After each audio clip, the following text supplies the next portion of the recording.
और कई TV debates में मैंने कहा कि अगर चुनाव आयोग चुनाव लड़ेगा तो हम हारेंगे, free fair equal playing field पे चुनाव होगा तो हम जीतेंगे, स्पष्ट रूप से कई टीवी चैनल्स पे कहा। बहरहाल गौतम साहब ने जिन 272 ब्यूरोक्रेट की बात की है, एक लाइन उस पर कह देता हूँ, इन सब की स्क्रूटनी होनी चाहिए, सबकी जांच होनी चाहिए। देश में लाखों ब्यूरोक्रेट है, ये 272 ही निकल के आए, इसका मतलब लाखों ब्यूरोक्रेट अभी शांत हैं, समझ रहे हैं बात की क्या चक्कर चल रहा है, तो इनकी तो जांच होनी ही चाहिए। बहरहाल आता हूँ मैं इलेक्शन कमीशन पे ही बोलूँगा।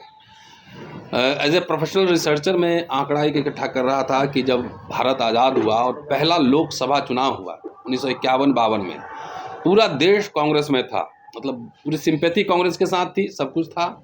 489 सीट्स पे चुनाव हुए, 489, और उसमें से जवाहरलाल नेहरू को 364 सीट मिला, मतलब 74%। फिर एक इंस्टांस और मैंने देखा कि जब इंदिरा गांधी की असैसिनेशन हुआ, हत्या हुई, उसके बाद पूरे देश में कांग्रेस की लहर थी।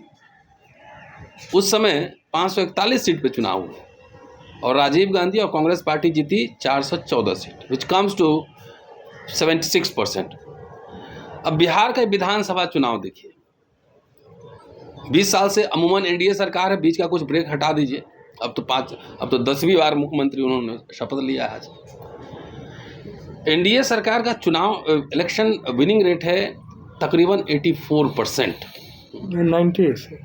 84% है। आप आंकड़ा मैंने एनालिसिस किया है, मतलब एनडीए का कह रहा हूँ, बाकी और छोड़ दी, बीजेपी का 90। हाँ, तो 86% है, जिसमें से बीजेपी का जो है ना 89 जीता है, वोट मिला है 20%, और एनडीए टोटल जो है जेडीयू को मिला 19.25%, 85 सीट जीता है, एलजेपी को 4.97%, 19 सीट, आरजेडी 23%, 25 सीट जीता है, कांग्रेस 8.7% जीता गया।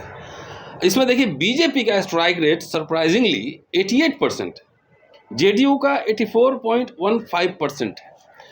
क्या मेरे एक कॉमन सेंस दिमाग इस्तेमाल कीजिए कि बिहार का आंकड़ा हमारे पास है और आंकड़ा लेकर ही बैठता हूँ मैं, कि बिहार में 20 साल में क्या घी की नदियाँ बह रही थी, क्या वहाँ पे हीरे मोती जवाहरात की वर्षा हो रही थी, क्या वहाँ पे कितने पब्लिक सेक्टर यूनिट खुले, कितने यूनिवर्सिटीज़ कॉलेज खुले, पर कैपिटा इनकम देश में सबसे कम क्यों है, लोगों का पलायन क्यों कम है, बेरोजगारी क्यों है, शिक्षा बदहाल है। बीजेपी एनडीए का नेता और ब्यूरोक्रेट्स जितने बिहार में हैं, कोई अपना बच्चा को बिहार के सरकारी कॉलेज यूनिवर्सिटी में नहीं पढ़ाता है, न सदर अस्पताल में इलाज करवाता है। ये है वहाँ का शिक्षा का हाल। कोई कह दे, हम लोग जब स्टूडेंट थे तो हर ज़िला में एक ज़िला स्कूल होता था जिसको बड़ा एलीट स्कूल माना जाता था, और एसपी साहब डीएम के बच्चे भी वहीं पढ़ते थे और आम लोग के बच्चे भी वहीं पढ़ते थे। लेकिन अब किसी ब्यूरोक्रेट का बेटा अगर बता दे कि ज़िला स्कूल में पढ़ रहा हो, या पटना के बीएन कॉलेज में पढ़ रहा हो, या मुजफ्फरपुर के एलएस कॉलेज में पढ़ रहा हो, या मोतिहारी के एमएस कॉलेज में पढ़ रहा हो, तब हम जाने।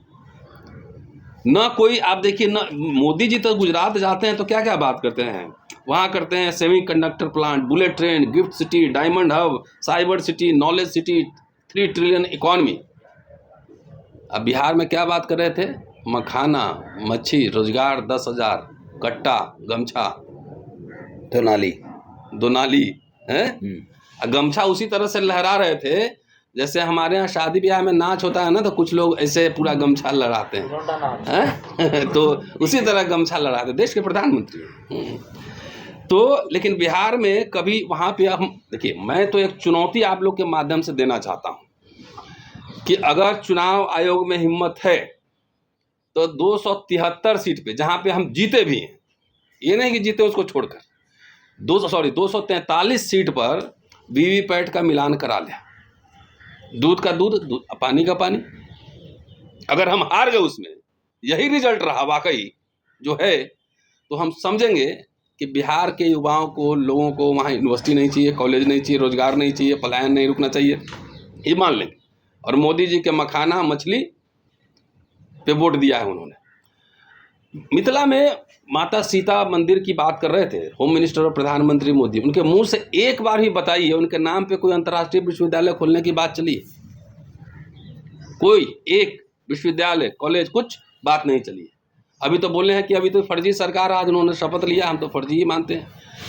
वैसे मैं बता दूं, थोड़ा आंकड़ा और दे दूं कि 4,60,6,000 करोड़ कर्ज है बिहार, 63 करोड़ रुपए रोज ब्याज दे रहे हैं।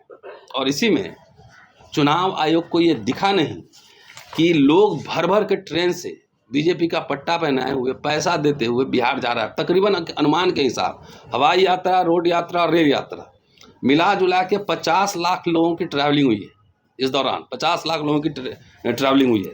कहाँ कहाँ से बुला के ला रहा है। 10,000 रुपये इलेक्शन के 3 दिन पहले भी बांटे जा रहे हैं। क्या ये मोरल कोड ऑफ कंडक्ट का उल्लंघन नहीं है, ये वायलेशन नहीं है? क्या 272 जो ब्यूरोक्रेट्स हैं वो पढ़े लिखे हैं कि नहीं? ये कॉमन सेंस की बात है, ये कोई रॉकेट साइंस नहीं है। 9वीं का बच्चा भी ये बात समझ सकता है। तो मिला जुला के वो पैसे कहाँ से दिए गए?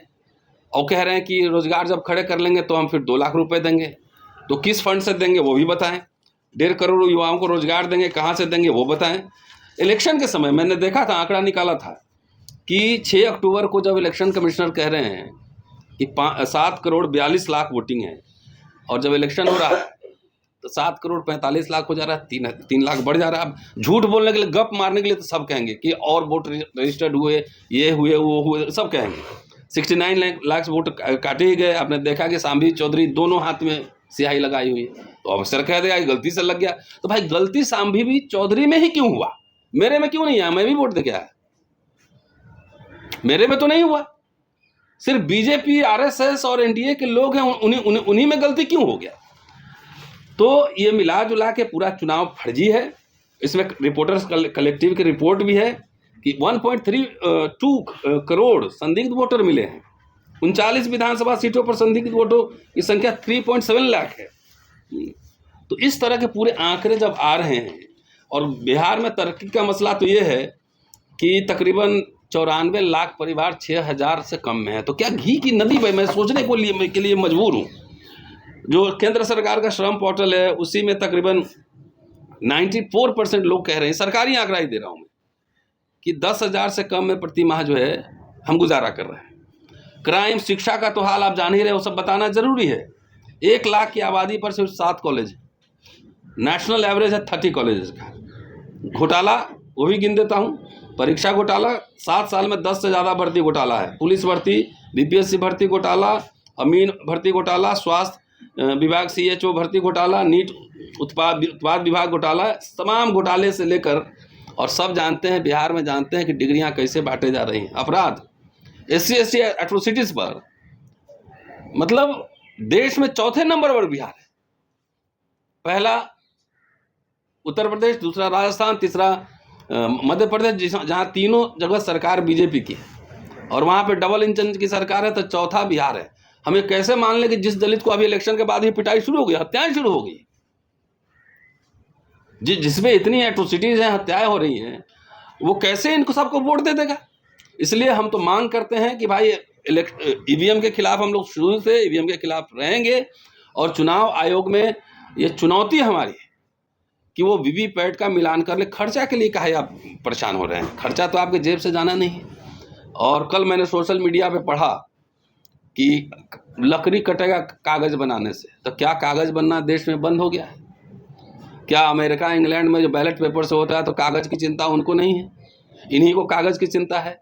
देश में जो है अडानी को इंडस्ट्री लगाने के लिए ज़मीन दिए जा रहे हैं, लाखों पेड़ काटे जा रहे हैं, तो वहाँ पे इलेक्शन कमिश्नर की चिंता न है, न 272 जो जजेस, ब्यूरोक्रेट्स, डिप्लोमेट्स ने जो साइन किए हैं उसकी चिंता है। इसलिए हम देखिए, लोग पूछते हैं कि आप कोर्ट क्यों नहीं जाते? तो मेरा ये कहना है कि चुनाव आयोग तो कोर्ट ही है, और चुनाव आयोग खुद ही चूना लगा रहा है देश की जनता को।